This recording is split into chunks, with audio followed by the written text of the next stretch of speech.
다큐멘터리 역사를 찾아서 제560편 수기윤씨 중전에 올랐으나. 지난 시간에 성종 9년 4월에 있었던 도승지 임사홍에 대한 탄핵 사건의 이 전개 과정을 소개해드렸는데요. 홍문관과 예문관의 관원들이 올린 탄핵 상소를 성종이 받아들인 다음 이 임사홍 등이 결국 어떻게 처리되는지 살펴보시죠. 전하, 임사홍의 소인된 마음이 이미 명백히 드러났음에도 전하께서는 믿지 않고 계시옵니다. 전하께서는 그가 소인인 줄 알았으면 왜 일찍이 탄핵하지 않았느냐고 하시구나. 평시에 임사홍을 탄핵하였다면 전하께서 믿으셨겠사옵니까? 이 문제는 과인이 알아서 처리할 것이니 경들은 물러가시오. 전하께서 이미 임사홍의 간사함을 아셨으면 늦추지 마시옵고 오늘 결단을 하시옵소서. 어찌 다시 생각하실 필요가 있겠사옵니까? 주상 전하, 무엇을 더 생각하겠사옵니까? 좌우에서 모두 청하오니 오늘 결단을 하시옵소서. 신등은 전하께서 임사홍의 죄를 정하는 것을 들은 뒤에라야 물러가겠사옵니다. 옛말에 이르기를 좌우에서 모두 죽여야 옳다고 말하더라도 듣지 말고 나라 사람들이 모두 죽여야 옳다고 말한 뒤에야 죽이라 라고 하였소. 대신을 물리쳐 쫓아내는 것은 국가의 큰일이 아니오. 따라서 임사홍의 일은 일단 대신들과 의논하지 아니할 수가 없어요.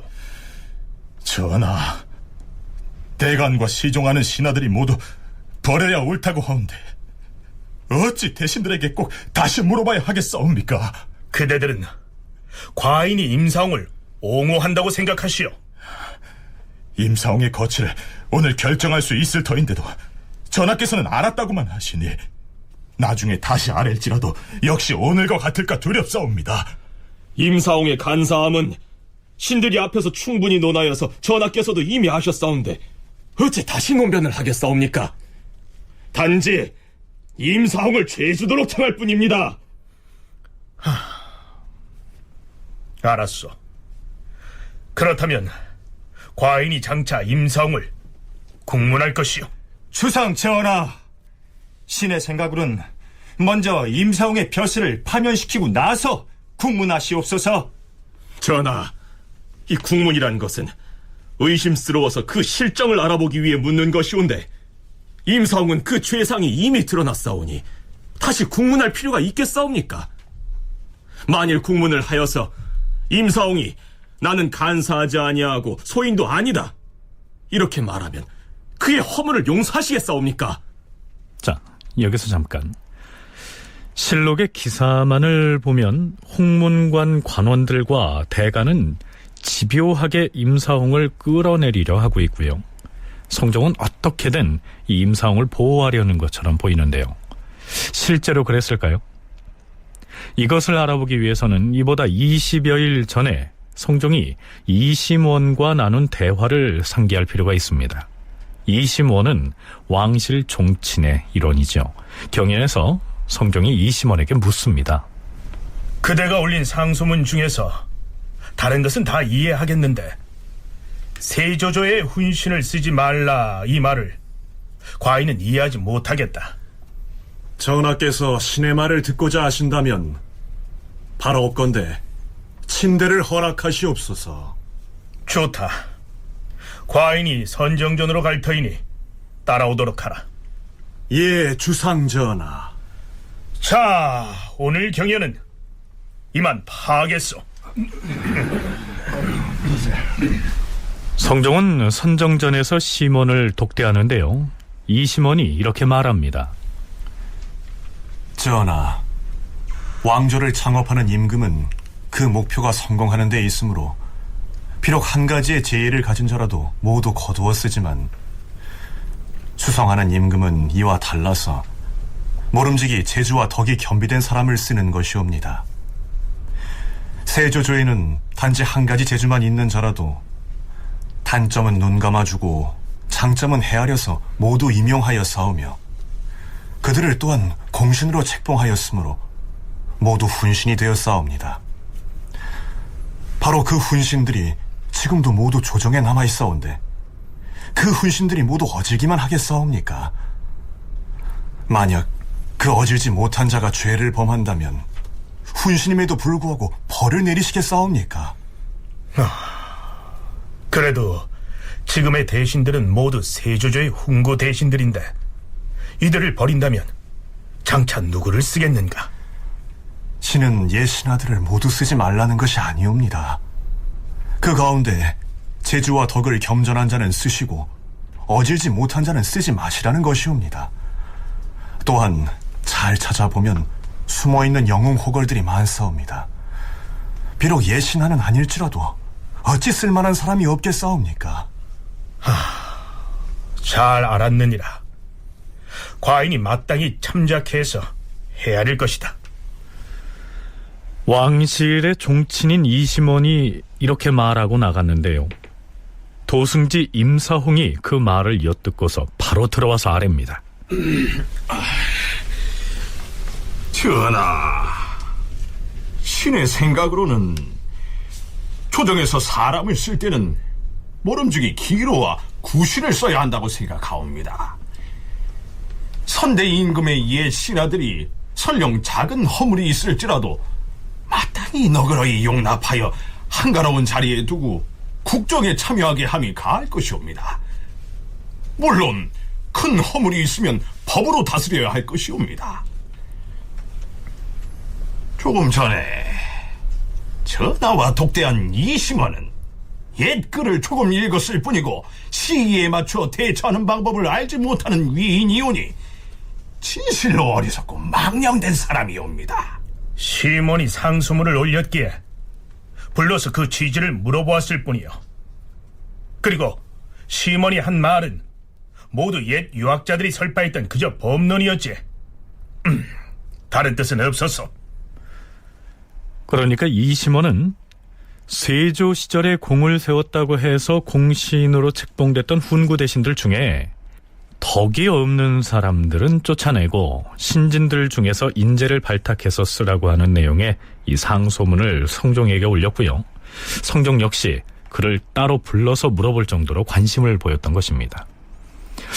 하지만 훈구 대신의 상징적인 존재였던 도승지 임사홍은 이심원과는 반대로 인재를 쓸 때에는 기구, 즉 기로와 구신들을 중용해야 한다면서 엇나가는 소리를 하고 있으니까 성종으로서도 심기가 언짢았겠죠. 그러니까 홍문관의 관원과 대간이 한 목소리로 임사홍을 탄핵하자 성종이 임사홍 편을 들어준 것처럼 보이지만 실제로는 성종 역시 임사홍을 비롯한 훈구 대신들을 그대로 두지 않겠다는 이런 결심을 하고 있었을 것이다. 이렇게 추정을 하고 있습니다. 그런데 성신여대 오종록 교수는 홍문관과 대간에서 이처럼 한 목소리로 임사홍과 훈구 대신들을 향해서 비판의 목소리를 내고 있는 데에는 경제 문제가 큰 요인으로 작용했을 것이라고 분석합니다. 조선을 건국하기 전에 과전법을 시행을 하면서 말하자면 모든 관원들에게 과전을 받을 수 있도록 해서 이 과전을 받음으로써 갖추게 되는 농민과 토지에 대한 어떤 특별한 지배력, 바꿔 얘기하면 특권을 부여해주고 그걸 바탕으로 해서 모든 관원이 그 왕실에 대해서 충성하도록 요구를 했던 것인데요. 그런데 조선 건국 후에 그 과전의 액수가 차츰차츰 줄어들다가 세조 때에는 이제 직전법이라고 하는 것으로 바뀌어서 현재 관직자에게만 과전을 주는 형태로 바꿨고, 그리고 성종 때 이뤄서는 드디어 이제 직전세라고 하여서 특별한 권리를 직접 행사할 수가 없는, 그러니까 이제 과전이 아니고 이제 직전으로 바뀌고 다시 또 직전세로 바뀌어서는 이제는 관원들은 그 직전세를 가지고는 농민과 토지에 대한 특별한 지배력, 이거를 거의 보장받을 수가 없는 그런 상태로 빠졌어요. 일반 관원들의 형편은 이러했는데요. 이미 세조 때 공신으로 책봉된 사람들은 이와는 대조적이었습니다. 그 세조대 이래로 책봉된 공신들이 그 대체 몇 명이나 되는지 누구 아는 사람 없습니까? 아니, 백사장에 모래알 만큼이나 많은 공신수를 누가 다 헤아립니까? 그거야 뭐. 그 공을 세웠으니 공신 책봉을 받았다 치더라도 그 중엔 좌명 공신이다, 좌리 공신이다, 그 또 무슨 공신이다, 그 겹치기로 노큰이 되어서 2중 3중의 혜택을 받고 있으니 이 나라의 토지와 곳간이 그 모두 훈구 공신일 것이라 해도 과언이 아니에요. 아니, 공신으로서 호사를 누리고 살더라도 이제 현직에서는 물러나서 신진에게 귀를 터줘야 하는 것 아닙니까? 그 바야흐로 과정법이 바뀌어서 우리 같은 일반 관원들은 녹봉을 받아봤자 가족들 생계 유지도 빠듯한 실정인데, 공신이란 사람들은 막대한 공신전을 소유하고 있으면서 위세를 부리고 있으니 이런 불평등이 어디 있습니까? 공신 책봉이야 국왕의 권한이니 신하인 우리가 어쩔 수 없다 하여도 가렴주구를 일삼는 탐호한 사람이라면 공신이라 하여도 준엄하게 처벌을 해야 마땅하죠. 맞습니다. 거기다 훈척이 누리는 사치는 또 어떻고요? 이 훈척이란 왕실의 인척으로서 공신 책봉을 받은 사람을 일컫습니다. 지난 시간에 소개했듯이 임사홍의 경우 자신과 두 아들이 왕실과 혼인관계를 맺어서 훈척 세력의 표본처럼 돼 있었기 때문에 이 젊은 청요직 관원들의 눈에 곱게 비칠 리가 없었겠죠. 특별한 어떤 권한, 이것을 행사할 수 있는 훈척의 지위에 있었던 임원준, 임사홍, 임광재로 이어진 이 가문은 특히 임원준 때부터 그 특권을 특별하게 행사를 해서 많은 이익을 챙겼었다 하는 점이 두드러졌던 것이죠. 그래서 그 뒤에 논란이 되는 내용에서 그것들이 이제 잘 드러나게 되는데, 그것이 이제 일반적인 관원들 내지는 특히 이제 성리학을 철저하게 신봉하면서 그 이념에 따라서 행동하고자 하는 이 살림 세력, 이들로부터 집중적으로 공격을 받게 되는 매우 중요한 그런 이유를 갖춘 그런 존재였던 것이죠. 그런데 홍문관의 탄핵은 임사홍에 그치지 않고 임사홍의 아버지인 임원준까지 겨냥합니다. 전하, 임사홍의 아비인 임원준은 본래 간사하고 탐호하다고 일컬어졌으나 그동안 아랫길이 없었사옵니다. 임원준이 죄가 없는데 임사홍의 연구로 탄핵을 당하였다면 신등이 지나친 것이라고 하겠사오나, 임원준의 간사하고 탐호함은 큰애만 거론하여도 4대까지에 이르옵니다. 이로 미루어 본다면 그 가정에는 교훈이 없고 역시 임사홍의 간사함은 집안 내력이라 할 것이옵니다. 이런 까닭에 신등이 그 부자를 아울러 탄핵한 것이옵니다. 전하, 임원준은 어떻게 처리하겠사옵니까? 아들의 죄를 그 아비에게 연자하여 벌하는 것이 과연 옳겠소? 또한 잘못이 있다 해도 이미 지나간 일을 다시 추론하는 것이 온당하겠소? 임원준의 일은 이미 지나간 것이므로 죄로 다스릴 수 없다면 청컨대 벼슬을 바하시옵소서. 임원준은 현재 경연 당상이 되었으므로 경연의 책임을 바하시옵소서. 만일 임원준을 파면하지 아니한다면 신을 비롯한 나머지 경영관들은 모두 사직하겠사옵니다. 알겠소. 마땅히 그대들의 말에 따르겠소. 그러나 홍문관과 예문관에서는 임사홍이 소인임을 알면서도 일찍이 말하지 아니하고 오늘에 이르러서야 말을 하고 있으니 이는 임금의 덕을 보양하고자 하는 마음이 없는 것이요, 그들 역시 국문하게 하겠소. 성종은 임사홍을 탄핵한 홍문관의 관원들 역시 국문하라고 명합니다. 그보다 먼저 홍문관 관원들과 간관들은 임사홍의 아버지인 임원준이 이 타막한 근거로서 이자놀이를 해서 재산을 증식하는 이식사업의 과정에 비리가 있었음을 들고 있습니다. 그 외에는 임원준이 가정교육을 잘못시켰고 그 자신 역시 소인배라는 등 애매한 내용을 덧붙여서 나열하고 있죠. 진주교대 윤정 교수의 얘기입니다. 돈을 많이 벌었다는 것이 공격의 빌미가 되는 거죠. 사실 왕실과 관계를 하고 원래 관료 생활을 오래 하다 보면 돈이 있고 이걸 갖고 약간의 이식 사업을 하는 거는 벌써 안정화된 사회에서 많이 벌어졌던 일 같습니다. 그런데 이게 논쟁의 과정에서 임상홍을 탄핵하는 과정에서 임상홍이 원래 잘못했다를 논쟁을 하려면 아버지부터 실록에도 그 표현이 있는데 가정교육이 잘못돼서 아버지가 저렇게 이식을 추구하는 사람이다 보니까 가정교육이 잘못돼서 저런 태도를 가졌다라고까지 강력하게 문제 제기를 하게 되고요. 이때 임사홍에 붙인 임원준의 관직은 의정부 좌참찬이었는데요. 임사홍의 탄핵 과정에서 자신까지 더불어서 탄핵을 받자 부랴부랴 임금을 찾아갑니다. 주상전하, 홍문관, 예문관 등 양관에서 신의 아들 임사홍과 관련지어서 신을 아울러 탄핵하면서 신을 가리켜 간사하고 타막하다고 하였사옵니다. 간사하다는 것은 마음속의 일이고 타막하다는 것은 겉으로 나타나는 것이온데 신이 비록 간사한 마음이 있을지라도 저들이 어찌 그것을 알겠사옵니까? 또한 신은 그동안 벼슬을 하면서 병권을 잡거나 외직에 제수된 일이 없었사오니 비록 타막한 마음을 가졌을지라도 그것을 실천할 수는 없었사옵니다. 하여 신은 진실로 마음이 아픕니다. 그리하여 신은 홍문관의 관리들과 면질시켜 주기를 청하옵니다. 내가 어찌 남의 말만을 듣고 대신을 가볍게 꾸짖겠어. 경은 사직하지 말고 머물러 있도록 하시오. 그런 다음 성종은 2조의 교지를 내립니다. 그 내용은 이렇습니다. 홍문관과 예문관의 관원이 임사홍과 임원준이 간사하고 타막한 것을 알면서도 그 부자를 좌참찬과 도승지에 제수할 때 그 세력을 두려워하여 아무도 농기하지 아니하였다. 이것은 임금의 덕을 보양하려는 생각이 없습니다. 그러니 상소를 올린 홍문관 관원들을 모두 파면하라. 또한 임사홍은 대간의 말이 마음에 들지 않는다 하여 그들을 견책하라고 말했으니 이것은 언로를 방해하는 처사이다. 임사홍의 고시를 거두라.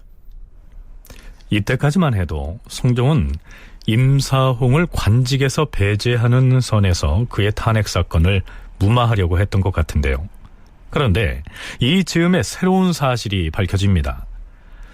이전 시간에 사헌부지평 김원신이 대범하게도 임금인 성종과 이른바 소인 논쟁을 벌였던 사실 소개한 적이 있죠. 이러한 내용이었습니다. 그대가 현석규를 소인이라고 하느냐? 예, 전하. 현석규는 참으로 소인이옵니다. 그것을 어떻게 아느냐? 근일에 그가 하는 행동거지로 보아서 아옵니다. 맹자가 이르기를 그 사람의 눈동자를 보면 사람됨을 숨길 수 없다라고 하였사온데 현석규의 용모를 보면 음험한 것을 알 수 있사옵니다. 사람을 용모로 판단할 수 있느냐? 고려시대 사람 주열은 얼굴이 추하기가 귀신 같으나 마음은 맑기가 물 같았으니 사람의 얼굴을 보고서 그 마음을 아는 것은 성인도 어려운데 하물며 김원신 네가 다 안다고 하느냐? 그리고 현석규가 소인이라면 왜 일찍이 말하지 않았느냐? 그 전에는 신이 언관이 아니었으므로 말할 수 없었사옵니다. 사헌부의 하급관리인 김원신이 임금인 성종 앞에서 당시에 도승지였던 현석규를 소인배로 몰아붙이는 모습입니다. 자, 이 여파로 인해서 현석규가 물러나고 당시에 부승지였던 임사홍이 이 도승지의 자리를 차지하게 되죠. 여기에 문제가 있었던 것입니다. 임사홍이 도승지 지내기에 앞서서 현석규가 도승지에 있었던 것인데요. 그 현석규가 도승지에서부터 이제 결국은 이제 물러나게 되는 그러한 일이 생겨날 때 이제 승지들 사이에서 이제 불화가 발생을 해서 일단은 이제 좌승지, 임사홍, 우승지, 한한, 뭐 좌부승지, 손순열 이런 사람들이 문책이 돼가지고 벼슬이 이제 갈리고 하는 사건이 있었지만 그렇지만 결국은 그 임사홍이 그 도승지의 직책을 차지하고 손석규는 밀려나는 그런 식의 이제 변화가 이제 생기게 됐던 것이죠. 바로 그러한 사건이 발생했을 때 그 주모자가 누구냐 하는 것이 결국은 뒤에 밝혀지게 되면서 그러면서 이제 성종이 임사홍을 처벌하는 쪽으로 이제 가닥을 잡게 되는 것인데 자, 이게 무슨 얘기냐 하면요. 당시에 좌부 승지였던 임사홍이 사헌부 지평 김원신을 만나서 이보게, 아, 예. 내 부탁을 하나 들어주겠나? 아니, 그 임금을 지척에서 모시는 승지 나리께서 사헌부 말단 관리인 저한테 무슨 부탁을... 자네가 사헌부 말단이라고는 하나. 그래도 주석의 쓴소리를 간할 수 있는 언관이 아닌가? 아이, 그야 뭐 그렇습니다만... 헌데 무엇을 부탁하시려고... 지금 도승지로 있는 현석교 그자가 임금의 총애를 받아서 벼락 출세를 했는데 그냥 두고 볼 수가 없네. 내가 그 자리를 차지해야겠어. 아, 그걸 제가 어떻게 도울 수 있단 말씀입니까? 현석규를 탄핵하는 상소를 올려주게. 아이, 탄핵 상소를 하려면 무슨 명분이라도 있어야 할 터인데. 그의 인간됨이 소인배다. 이런 식으로 소인 논쟁을 유발해달라는 말이네. 대가는 무슨 소리를 하든 면책 대상이 아닌가. 알겠습니다. 이렇게 사주를 해서 도승지 현석규를 소인으로 몰아붙이는 상소를 하게 했고 결국에 현석규가 물러나자 임사홍이 도승지 자리를 차지하게 했다는 사실이 나중에 밝혀진 것입니다. 대사헌 유지가 그 내막을 밝힙니다. 주상 전하, 전하께 현석규를 일컬어 소인 운운하였던 김원신이라는 자는 임사홍과 더불어 가까운 이웃으로 살면서 본래 교분이 있었사옵니다. 그런 인연으로 임사홍이 김원신을 시켜서 현석규를 탄핵한 것이옵니다. 또한 그때 유자광도 상소를 하여서 김원신의 아랫모와 똑같은 내용의 상소를 하였사온데 김원신과 유자광이 또한 서로 사귀어 친한 사이였으니 이는 반드시 임사홍과 유자광 그리고 김원신이 작당하여 함께 현석규를 탄핵한 것이옵니다. 이들을 추국하시옵소서. 마땅히 그리할 것이다. 그자들을 의금부에 내려서 국문하게 하라. 예, 주상 전하.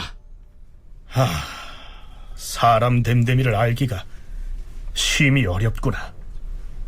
내가 홍문관, 예문관, 양관의 상소를 보니 임사홍을 소인이라고 한 말이 있어서 친히 물어보았던 것인데 양관 사람이 대답하기를 언어와 거동이 모두 소인이고 또 요즘 말한 바가 바로 소인의 일이다 라고만 할 뿐 소인이라는 근거를 두루 대어서 말하지 아니하였다. 그러므로 임사홍과 함께 그를 소인이라고 말한 홍문관의 관원들까지 파면하였는데 이것은 진실로 과인이 잘못한 것이다. 임사홍도 이미 자백을 하였으므로 그 소인의 형상을 끝내 덮을 수는 없는 것이다. 임사홍을 탄핵한 홍문관, 예문관 등 양관의 관리들은 모두 복직시킬 것이다. 유자광의 경우 자신은 사전에 임사홍이나 김원신과 작당한 적이 없다고 항변을 하다가 결국엔 사실을 인정하고 자복합니다. 상황이 돌아가는 것을 유심히 살펴보다가 임사홍 쪽에 재빨리 편승해서 현석규를 탄핵하는 글을 올렸던 유자광 역시 처벌을 면치 못하게 된 것이죠. 전하, 신우부승지 이경동이옵니다. 들라.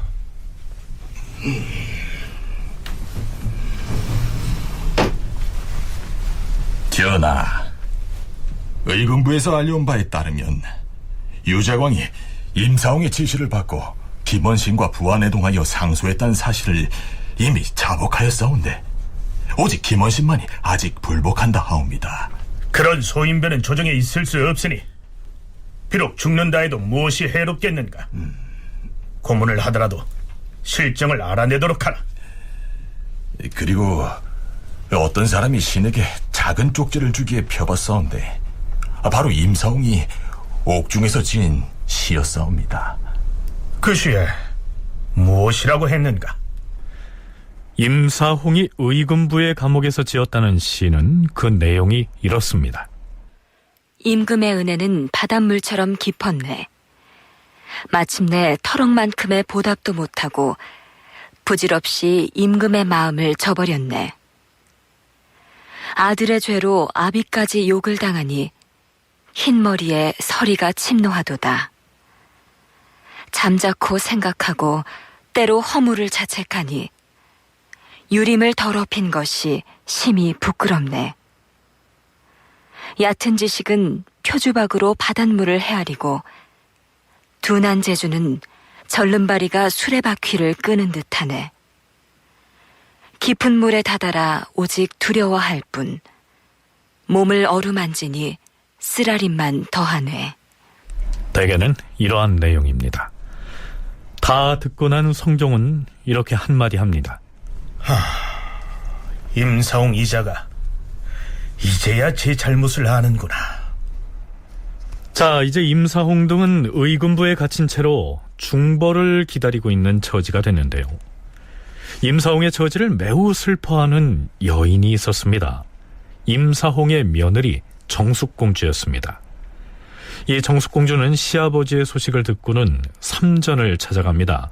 여기에서 이 삼전이란 세조비인 정희왕후 윤씨, 덕종비인 소혜왕후 한씨, 그리고 예종비인 안순왕후 한씨를 함께 일컫는 말입니다.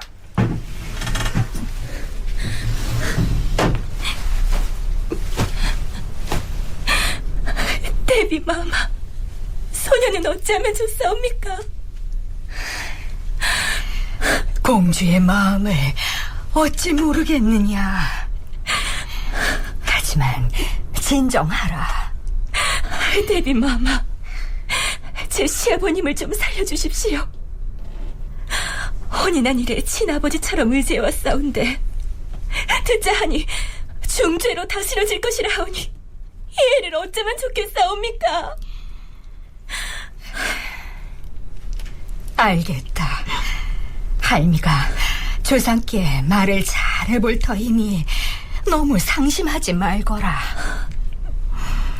대간 중에서는 극형을 주장하는 사람도 있었으나 주상이 윤호하지 않았다는 말을 들었으니 좀 더 기다려보거라.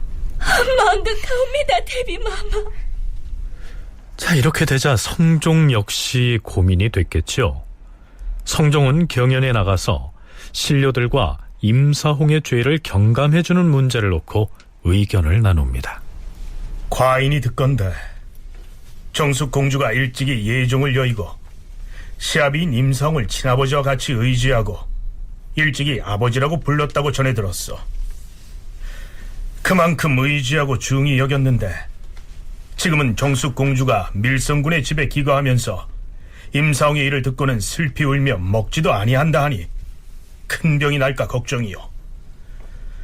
과인이 사람을 보내서 임사홍이 죄를 범한 것이 깊고 중하여 용서될 리가 만무하니 지나치게 슬퍼하지 말라 이렇게 말하였으나 여전히 음식을 섭취하지도 아니하고 또 지금 이렇게 과인에게 상언을 하였으니 공주의 말이 심히 슬프고도 가엾습니다.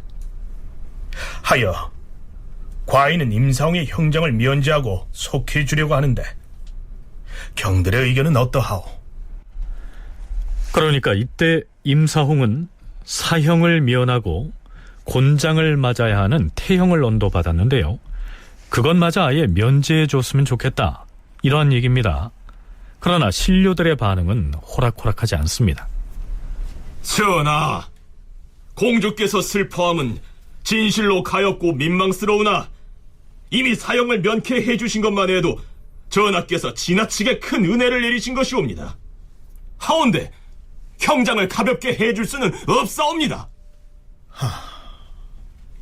경등이 법을 고집하고 흔들리지 아니함은 진실로 옳게 여기는 바이나 다만 공주가 본래 지병이 있는 탓에 이로 인하여 점점 더해질까 두렵고 또 공주의 일로 인해 대왕 대비를 비롯한 삼정께서도 애처로워하시니 과인 또한 마음을 잡을 수가 없습니다.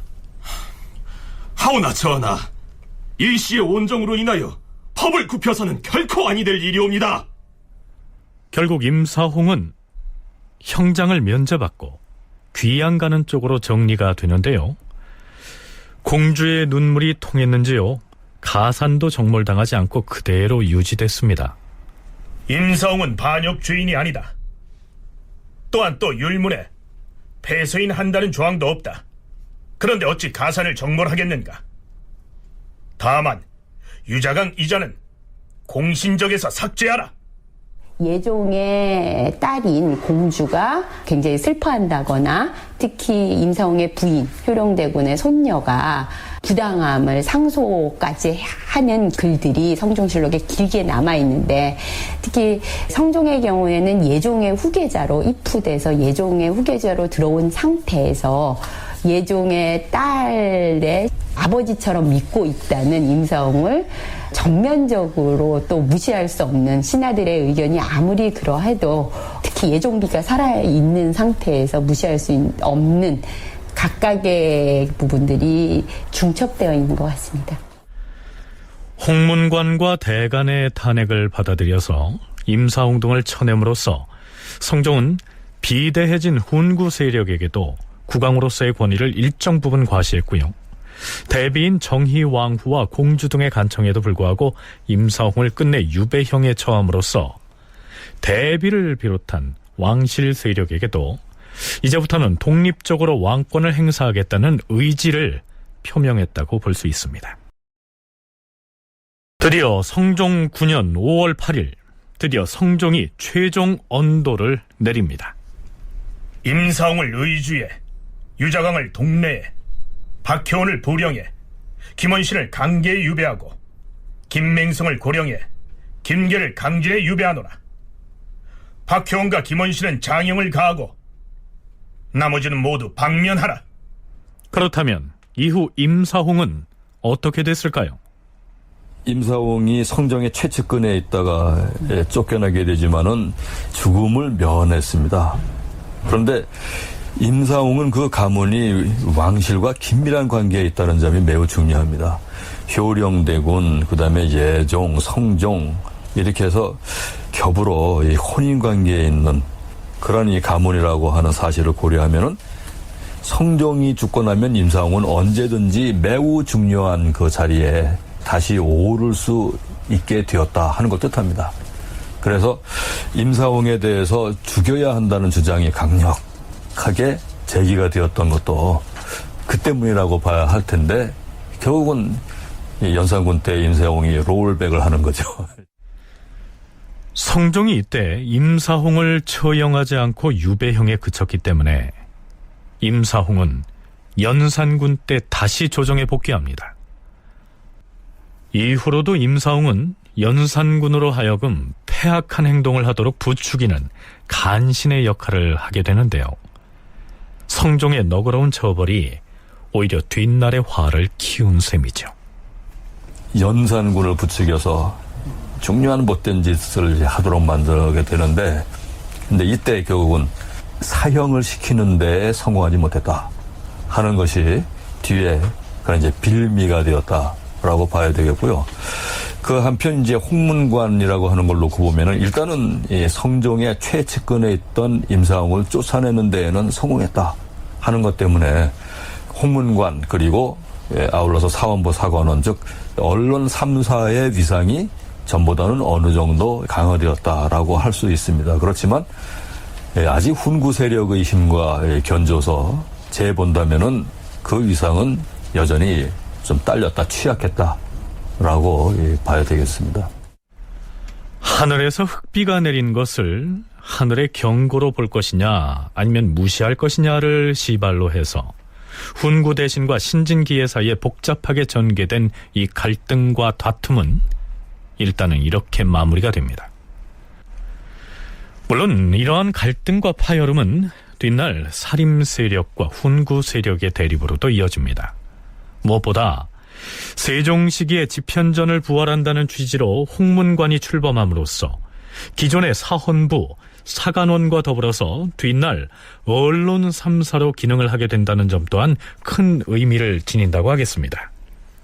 진주교대 윤정 교수와 성신여대 오종록 교수의 얘기를 차례로 들어보시죠.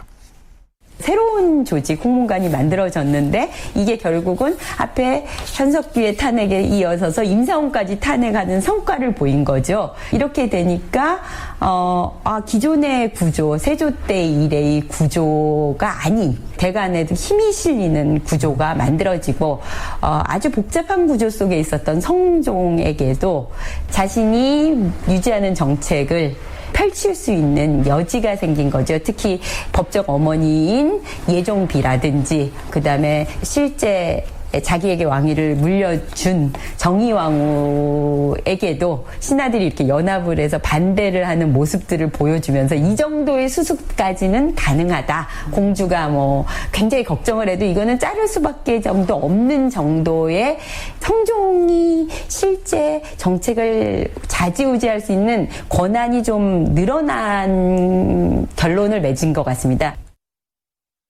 언론 3사 형성을 의도했다라고까지는 할 수 없지만 좀 더 고차원의 언론 활동을 홍문관에서 할 수 있을 것이다라고 하는 판단은 하였으리라고 생각이 되고요. 그것을 통해서 이 시기에 이제 좀 비대해져 있던 훈구 세력, 척족 세력, 그것과 관련돼서 이제 형성되어 있던 정치적인 조건, 이런 것들을 이제 바꾸는데 홍문관이 어느 정도 구실을 할 수 있을 것이라고 기대했다고 생각됩니다. 그래서 이 젊은 학자 관료들이 전부 다 활발하게 발언권을 행사를 하게 되면서 그것을 바탕으로 해서 성종이 이 훈구 세력을 견제할 수 있었다고 판단이 됩니다. 이제부터는 연산군의 어머니였던 폐비 윤 씨에 관련된 내용을 짚어보기로 하겠습니다. 우선은 윤 씨가 왕비로 간택된 과정을 살펴보죠. 성종이 11살 때 맞이하였던 첫 왕비는 공해왕후 한씨로서 한영회의 딸이었다. 성종주 기년 11월 29일에 왕비로 책봉된 한씨는 성종 1년 5월 1일에 명나라로부터도 왕비로 책봉된다.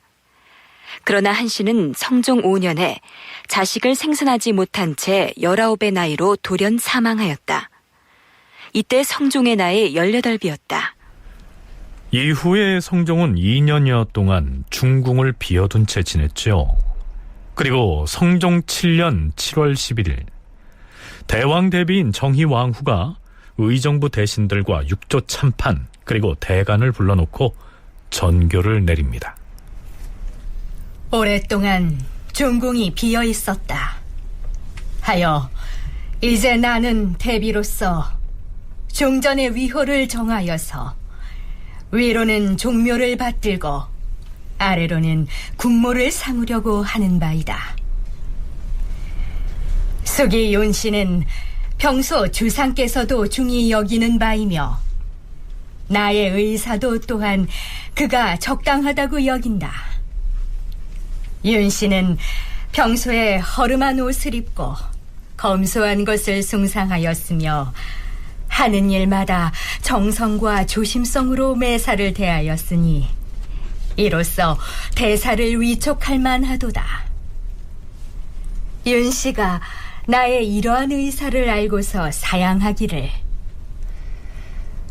대비마마, 저는 본디 덕이 없사오며 과부집에서 자라나 보고 들은 것이 없으므로 대비마마께서 선택하신 뜻을 저버리고 주상의 거룩하고 영명한 덕에 누를 끼칠까 몹시 두렵사옵니다. 이렇게 겸손하게 말하니 내가 이 말을 듣고 더욱더 그를 현숙하게 여겼도다. 자, 그런데 좀 의아하지 않습니까? 당연히 전국에 금혼령을 내리고 새 왕비를 간택해야 할 것 같은데요. 후궁이었던 숙이 윤 씨를 슬며시 중전으로 올린 것입니다. 왜 그랬을까요? 참고로 후궁이던 숙의 윤 씨는 이때 임신 8개월이었습니다. 즉 임신을 한 상태였다는 것이 중전이 될 수 있었던 가장 큰 배경이 아닌가 여겨지는데요. 오종록 교수의 얘기를 들어보시죠. 임신을 했다라고 하는 것은 대단히 중요한 근거가 될 수가 있죠. 일단 후궁의 경우에는 원칙은 그 왕비를 책봉해 나가는 과정에서 간택을 할 때 마지막 간택 대상에 올랐는데, 그런데 왕비로 간택되지 못한, 그러나 이제 왕실의 남성들에게도 얼굴이 드러난 이런 여성들이 말하자면 이제 그 후궁으로 간택이 됩니다.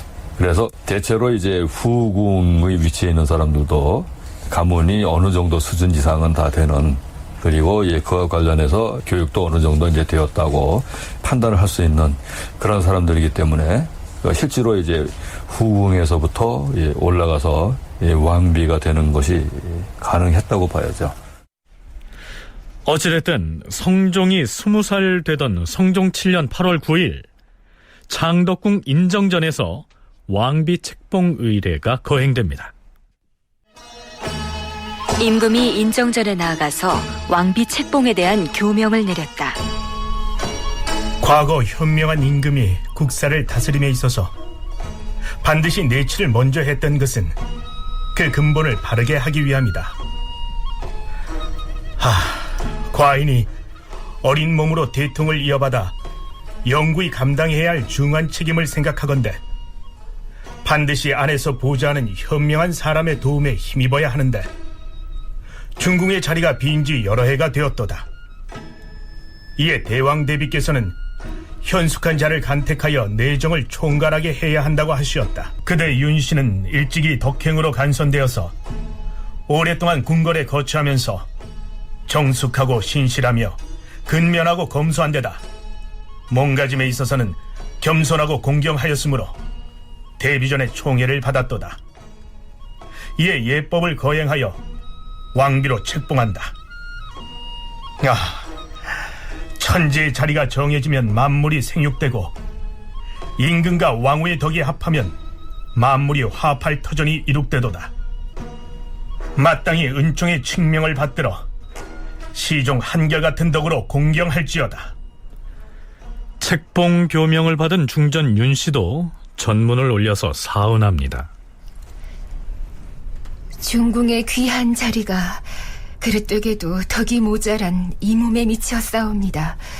분수에 넘치는 일이라 몸둘 바를 모르겠사옵니다.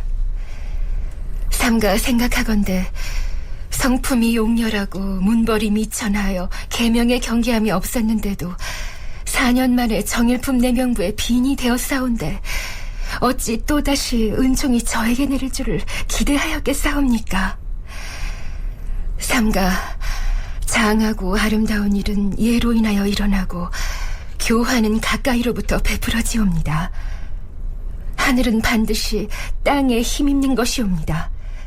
또한 외치는 내치로 말미암는 것이므로 이에 인륜의 시초를 삼가는 것이옵니다. 마침내 저같이 잔약한 자질로 하여금 특수한 은혜를 입게 하였사오니 삼가 마땅히 훌륭한 덕을 이어 중궁의 구실을 수행하겠사옵니다. 자, 수기에서 중전으로 그 위상이 오른 윤씨는 장차 중전의 구실을 어떻게 해나갈까요? 자, 우리는 후궁 중에 한 명을 중전으로 삼았다라고 하면 금월령을 내려서 여러 처자들 중에서 간택한 왕비에 비해서 이 출신 가문을 포함한 여러 조건에서 다소 모자라지 않을까 생각하기가 쉽습니다. 그런데 오종록 교수는 그렇지 않다고 얘기합니다. 후궁 연구하는 분 가운데는 그런 경우를 이제 간택 후궁 이런 식으로 규정을 하기도 하는데, 여하튼 왕비를 간택하는 과정에서 왕비로 간택이 되지 못한 그런 그 여염집의 딸들, 그 훌륭한 가문의 딸들, 이들이 이제 후궁이 되는 것이기 때문에 결국은 그들도 왕비로 간택될 수 있는 대상이었고, 따라서 임신한 상황 속에서 왕비로 지위를 올린다 하는 것이 그 시기에 여러 가지 통념으로 볼 때 특별한 문제가 없었던 것이죠. 그러니까 전국에 금원령을 내리고요, 네로라 하는 집안에서 간택 단자를 받아서 그 중에서 몇 사람의 후보를 압축하고 다시 그 후보들 중에서 한 사람을 최종적으로 뽑아서 왕비를 선발하는데요. 왕비 말고도 최종 후보에 올랐던 처자들이 후궁이 돼서 함께 궁궐로 들어온다는 얘기입니다. 그러니까 그 후궁들도 중전에 못지않게 좋은 가문 출신인 경우가 많다는 얘기입니다. 바꿔서 말하면 윤 씨가 비록 후궁에서 선택돼서 왕비가 됐지만 그 역시 세도 있는 집안의 출신이었다, 이런 얘기입니다. 이 집안이 파평윤 씨 정의왕후의 집안이거든요. 그래서 조선전기 왕비들 가운데 세조비와 같은 파평윤 씨의 가문들이 굉장히 많고, 사실 패비윤 씨가 폐위된 다음에 중전으로 책봉된 정현왕후도 파평윤 씨 가문이거든요. 그러니까 이때까지는 정의왕후의 위세가 강한 상태였고, 특히 폐비 과정에서 정의왕후가 얘기를 하는 걸 봐서도 내가 사람을 잘 봤어야 되는데 잘 못 본 점이 있다라고 하는 것을 봤을 때도 이것은 정의왕후의 입김이 강력하게 반영이 되어 있었던 것 같습니다. 많은 후궁 중에 특히 임신을 하고 있는 상태라는 것은 굉장히 매력적인 상태일 수 있습니다. 특히 조선 전기에 지금 성종이 이르기까지 적장자로 왕위가 계승된 사례가 없는 상태이기 때문에 안정된 사회를 만들기 위해서 윤숙의가 왕비로 선택된 데에는 임신을 했다는 사실 말고도 대왕 대비인 정희왕후 윤씨와 같은 파평 윤씨 집안 출신인 점도 배경으로 작용을 했겠죠. 숙의 윤씨가 중궁으로 책봉된 지 석 달 뒤인 11월 7일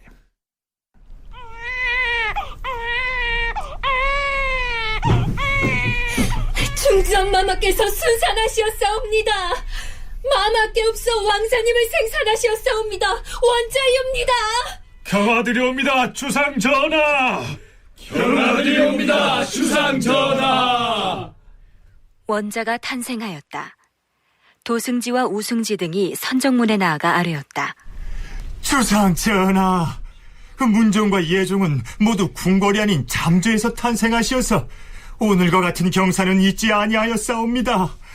신등은 기쁨을 이기지 못하여 하례를 드리오니 청컨대 백관 하례를 예문과 같이 시행하도록 윤허하여 주시옵소서. 그렇게 하시오. 이런 큰 경사에 나라에서 사유령을 내리는 것은 당연한 일. 경들이 사유문을 기초하여 올리도록 하시오. 다음 날 아침에 종친과 대신들이 모두 예궐하여 원자 탄생을 칭하였다. 좌승지 이극기, 좌부승지 한한, 우부승지 손순효, 동부승지 홍귀달 등이 아뢰었다. 전하, 지금껏 오늘과 같은 경사는 없었사옵니다. 청컨대 대사령을 내리시어 죄인들을 용서하시옵고 백성들의 공물을 감해 주시옵고 무릇 혈기 있는 자들로 하여금 널리 기쁜 마음을 일으키게 하시옵소서. 하무령 그리 하시오. 조선 건국 이후에 이러한 경사가 없었다고 한 말은 빈말이 아닙니다. 만일에 이 아이가 자라서 왕위를 이어받게 된다면 아이의 모후인 중전 윤씨는 권내에서 적장자인 원자를 생산해서 임금 자리에 올린 최초의 왕비가 됩니다. 물론 다 아시겠지만 이때 모든 사람의 축복을 받고 태어난 아이는 바로 뒷날의 연산군이죠. 그리고 석 달쯤 뒤인 성종 8년 2월 4일 명나라에 갔던 주문사 심희와 부사 이극돈이 명나라 황제의 고명과 칙서를 가지고 북경으로부터 돌아옵니다. 명황제의 왕비 책봉 고명을 보면 이렇습니다. 주문 말하노라. 변방의 임금이 중국의 정성을 바치니 그 은혜가 반드시 배필에게 미치게 할 것이다. 그대 윤씨는 곧 조선 국왕의 계실로서 능히 왕을 돕고 삼가 신하로서의 직을 공경히 하라. 이에 그대를 봉하여 조선 국왕의 계비로 삼고 고명을 주니 그대의 영광을 삼아서 공경히 계승하여 영원토록 복록을 누리도록 하라. 자, 이상은 임명장격인 고명이고요. 성종에게 전달한 직서의 내용에도 왕비 윤씨에 관한 내용이 보입니다. 조선 국왕에게 이르노라. 그대가 아뢰기를 왕비 한씨가 죽고 후사가 없어 윤씨를 계실로 들여 아내로 삼았다 라고 하고 고명과 관복 등을 내려주기를 청하였으므로 짐은 특별히 왕의 주청에 따라 고명을 반급하고 윤씨를 봉하여 조선 국왕의 계비로 삼고 아울러 관복과 저사라, 서양포 등의 물건을 하사하니 사신이 이르거든 받을지어다.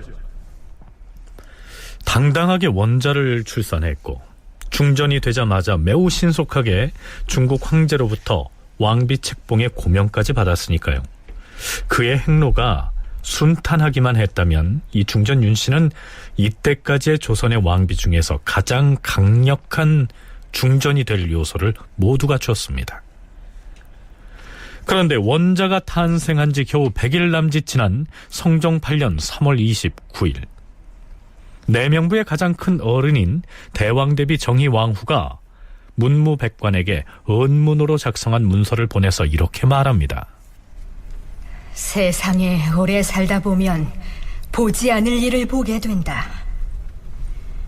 이달 20일에 감찰의 집에서 보냈다고 일컬으면서 후궁인 권숙이의 집에 업문서처를 던진 자가 있었는데 자세한 내용은 다음 시간에 본격적으로 살펴보겠지만요. 이어서 성종이 또 이러한 내용의 교지를 내리게 됩니다. 과인이 즉위한 뒤로 이미 좋은 일도 보고 또한 좋지 못한 일도 보았으니 이것은 모두 과인이 능해 가정을 제대로 다스리지 못한 소치인지라 몹시 부끄럽게 여기는 바이다. 하니 경등은 그것을 의논하라.